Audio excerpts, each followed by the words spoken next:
నేను ఇంటికి వచ్చేసరికి మా అత్తయ్య అయితే కిచెన్ ఇలా నీట్గా చేసి పెట్టి ఉంచి ఈవినింగ్ స్నాక్స్కి అయితే ఏమిటి చేసి పెట్టి ఉంచుతుంది. ఒక్కొక్కసారి నేను మార్నింగ్ హడావుడిగా వెళ్తుంటాను, అన్ని కిచెన్లో అయితే మెస్సీగా గిన్నెలన్నీ పడేసి వెళ్తూ ఉంటాను. వాటినన్నిటిని మా అత్తయ్య నీట్గా సర్ది మళ్ళీ మధ్యాహ్నం లంచ్లోకి ఏమన్నా కర్రీస్ అయితే చేస్తుంది.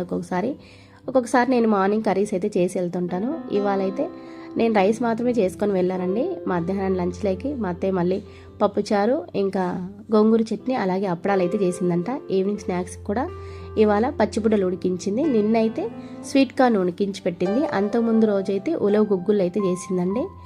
పచ్చిబుడ్డలు నిన్న వస్తూ తెచ్చాను. 100 రూపాయలకి 4 గ్లాసులు అయితే ఇచ్చారు. ఇలా కిచెన్లోకి రాగానే నీట్గా ఉంటే నాకైతే ఇంకా మంచి ఎనర్జెటిక్గా అనిపిస్తుంది. ఫస్ట్ ఫ్రెష్ అప్ అయి రాగానే కిచెన్లోకి వస్తాను, ఏమున్నాయో ఒకసారి చూస్తానండి. చూసి ఇంకా అలాగే స్నాక్స్ అయితే తింటాను రాగానే ఏవోటి.